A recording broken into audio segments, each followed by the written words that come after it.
तो हेलो मेरे प्यारे दोस्तों, आप सबका स्वागत है मेरी एक और नई एक्सप्लेनेशन वीडियो के अंदर। तो मार्शल पीक की एपिसोड स्टार्ट होता है और हमें यांकाई की टीम को दिखाया जाता है, जहाँ पे कि वो जो स्टोन मॉन्स्टर था वो तुरंत ही उन सभी के ऊपर हमला कर दिया होता है। इस अटैक से वे सभी जैसे तैसे तो बचता है, पर वो जो स्टोन मॉन्स्टर होता है वो फिर से उनके ऊपर हमला कर दिया होता है। इस अटैक के सामने यू शुआंग आ गई होती है, पर तभी से ही समय रहते यांकाई वहाँ पे आते हुए अपनी यांग एट्रीब्यूट का इस्तेमाल करते हुए उस मॉन्स्टर को पीछे कर दिया होता है। यांकाई की अटैक से उस मॉन्स्टर की जो एक हाथ होता है वो डिस्ट्रॉय हो गया था, पर फिर भी कुछ देर बाद वो मॉन्स्टर की हाथ फिर से रिक्रिएट हो जाता है। ये देखने की बात वे सभी तो पूरी तरीके से हैरान हो चुका था। यांकाई कहता है इससे डरने की जरूरत नहीं है, हम पहले वाली मेथड का इस्तेमाल करते हुए इसे हराने की कोशिश करेंगे। यांग एट्रीब्यूट वाले सभी मॉन्स्टर की इंग एट्रीब्यूट वाले हाथ के ऊपर हमला करेंगे और बाकी सब इंग सील के ऊपर हमला करना। ये सुनते वे सभी तुरंत उस मॉन्स्टर के ऊपर अटैक कर दिया होता है, पर वो जो मॉन्स्टर था वो काफी इजीली उनके अटैक को डॉज कर रहा था। एक टाइम ऐसा भी आता है वे सभी एक साथ मिलते हुए उस मॉन्स्टर की दोनों ही हाथों को डिस्ट्रॉय कर दिया होता है, पर फिर भी वो मॉन्स्टर फिर से अपने हाथों को रिक्रिएट कर लेता है और पहले से कई गुना ज्यादा पावरफुल हो जाता है। वे सभी ऐसे ही कई बार इस मॉन्स्टर को हराने की कोशिश करते हैं, पर हर बार अपनी हाथों को रिक्रिएट करते वो मॉन्स्टर पहले से काफी ज्यादा पावरफुल होते जा रहा था।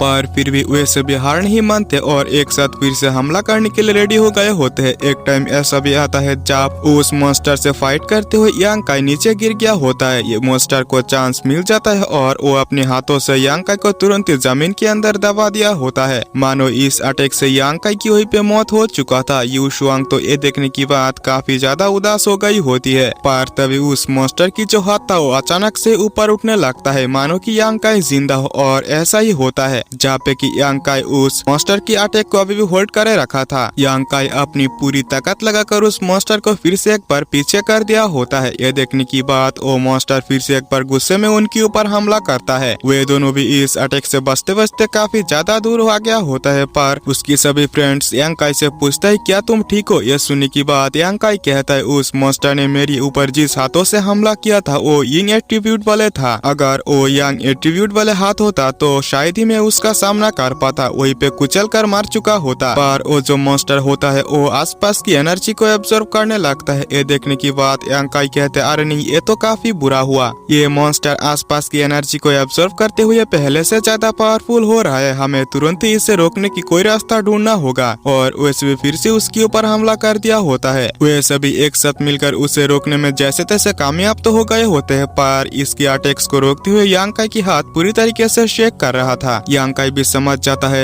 ये हमारी अटैक से डिस्ट्रॉय होने की बाद भी अपने हाथों को रिक्रिएट क्यों कर पा रहा है, क्योंकि इसकी एनर्जी पहले की कंपैरिजन में काफी ज्यादा है और हमारी जो एनर्जी है वो इसे डिस्ट्रॉय करने के लिए कैपेबल नहीं है, यानी कि इसे खत्म करने के लिए और ज्यादा एनर्जी की जरूरत है, लगभग इस मॉन्स्टर जितना ही एनर्जी चाहिए। और यांकाई की दिमाग में एक आइडिया आता है, वो अपने दोस्तों से कहता है तुरंत हमला करो। यांकाई तुरंत ही उसकी शरीर के ऊपर चढ़ते हुए उसके ऊपर अटैक करने लगता है। यह देखने की बाद उसकी जितने भी टीममेट्स होते हैं वे सभी भी ऐसा करने लगता है, जहाँ पे इन अटैक्स को डॉज करने में उस मॉन्स्टर को काफी ज्यादा दिक्कत हो रहा था। इसी के साथ साथ उसकी खुद की अटैक ही उसे डिस्ट्रॉय कर रहा था। पर यांकाई की प्लान तो कुछ और ही था, वो सोच रहा था कि क्यों ना इसी की अटैक का इस्तेमाल करते हुए इसी को डिस्ट्रॉय किया जाए। और वो काफी कोशिश करने की बाद फाइनली अपने दोस्तों के साथ उसके एक हाथ को अलग करने में कामयाब हो गया होता है। वो हाथ भी उसकी बॉडी से अलग होकर यांकाई के पीछे पड़ गया होता है। यांकाई भी उसको अपनी पीछे पीछे भगाते हुए अपने दोस्तों से कहता है तुम लोग तुरंत ही अपनी पावर्स का इस्तेमाल करते हुए इसे दूसरी हाथों से तुम्हारे ऊपर अटैक करने के लिए मजबूर करो। ये सुनने की बाद उसकी सभी दोस्त भी इस काम में लग गए होते हैं, जहाँ पे काफी कोशिश करने की बाद फाइनली सीधे तरीके से वो मॉन्स्टर अपनी यंग एट्रीब्यूट वाले हाथों से अटैक कर दिया होता है। आगे से यांकाई भी उसकी इंग एट्रीब्यूट वाले हाथ को लेकर आ रहा होता है, पर तभी यांकाई कहता है सामने से सभी लोग हट जाओ, और वैसे भी तुरंत ही हट गए होते हैं। इसकी वजह से जो दोनों हाथ होता है वो एक दूसरे में टकराता है। इससे तो उस मॉन्स्टर की दोनों हाथ ही डिस्ट्रॉय हो गया था, यानी कि इसी के साथ साथ वो मॉन्स्टर भी यहीं पे खत्म हो जाता है। इस अटैक के अंदर सभी लोग समझने लगता है कि यांकाई मारा गया, पर हम कुछ ही देर बाद यांकाई को सही सलामत आते हुए देखते हैं, जो कि उन सब से थोड़ा सा ज्यादा इंजर्ड था। इसे देखने की बाद यू शुआंग तो काफी ज्यादा खुश हो गई होती है और वो कहती है मुझे पता था कि यांकाई इसे कर पाएंगे, अगर आप ऐसा ना कर पाते तो शायद ही हम यहाँ पे जिंदा बच पाते। और ब्लड बैटल गैंग की और डिसाइपल भी इसके लिए थैंक्स करने लगती है। इसके बाद यांकाई अपने हाथों को खोलते हुए कहता है ये शायद से इस मॉन्स्टर की मार्शल स्किल होना चाहिए, जो कि बाकी मॉन्स्टर से काफी ज्यादा पावरफुल था। ये स्किल भी काफी पावरफुल होता है। इस मार्शल स्किल को देखने के बाद जो सिस्टर लैन होती है वो इसे लेने के लिए हाथ आगे करने लगती है, पर यू शुआंग उसे रोकते हुए कहती है पहले भी कई सारे मॉन्स्टर को हमने एक साथ मिलकर किल किया था, पर इनमें से कुछ भी हिस्सा यांकाई को नहीं मिला था। इस वजह से ये मार्शल स्किल सीनियर ब्रदर यांकाई का होना चाहिए। ये सुनने की बात तो सिस्टर यान भी इसके ऊपर कुछ नहीं कह पाती और इसके लिए एग्री हो गई होती है, पर हम वहीं पे नियोंग को देखते हैं जो कि इस बात पर गुस्सा था। वो मन ही मन कहता है इतनी पावरफुल मार्शल स्किल इस गधे की हाथों मिल गया, जो कि ऐसा होना ही नहीं चाहिए था। अब वहीं पे वैसे भी कुछ देर आराम करने की बाद अपनी एनर्जी को पूरी तरीके से रिकवर करते उन्हें जो मार्शल स्किल मिला होता है वे सभी को प्रैक्टिस कर रहा होता है। नूलेंग भी अपनी मार्शल स्किल को सक्सेसफुली रिफाइन कर लिया होता है। यांकाई अपनी मार्शल स्किल को देखते हुए कहता है आखिरकार मैं भी तो देखूं मेरी मार्शल स्किल के अंदर कौन सी ऐसी स्किल छुपा हुआ है, और वो उसे वहीं पे रिफाइन करने में लग जाता है। जब पे पूरी तरीके से रिफाइन होने की बाद वो अपनी मार्शल स्किल को वहीं पे यूज भी करने लगता है। वो इस अटैक को तुरंत ही सामने की और एक चट्टान के ऊपर कर दिया होता है, जहाँ पे तुरंत ही एनर्जी उस स्टोन को पूरी तरीके से पिघलाते हुए आर पार कर दिया होता है। ये देखने की बाद वहाँ पे मौजूद सभी काफी ज्यादा हैरान हो जाता है, क्योंकि ये मार्शल स्किल था ही इतना ज्यादा पावरफुल, उन सब से भी ज्यादा। यू शुआंग तुरंत ही यांकाई के पास आते हुए कहती है सीनियर ब्रदर यांकाई की मार्शल स्किल सही में काफी ज्यादा पावरफुल है। ये देखने की बाद यांकाई कहता है ये काफी पावरफुल तो है, जो कि हेवन एंड अर्थ की एनर्जी को एक्सप्लोर कर सकता है। और उसके दिमाग में एक प्लान आता है, वो कहता है क्यों ना इसके अंदर दोनों ही एलिमेंट्स को एक साथ यूज किया जाए। और यांकाई की कहती एपिसोड भी यहीं पे एंड होता है। तो अगर आप लोगों ने अभी तक हमारे चैनल को सब्सक्राइब नहीं किया तो प्लीज सब्सक्राइब कर लेना। इसी के साथ साथ वीडियो को लाइक करते हुए दोस्तों से शेयर करना तो भूलना ही मत। मिलते हैं नेक्स्ट वीडियो में, बाय बाय।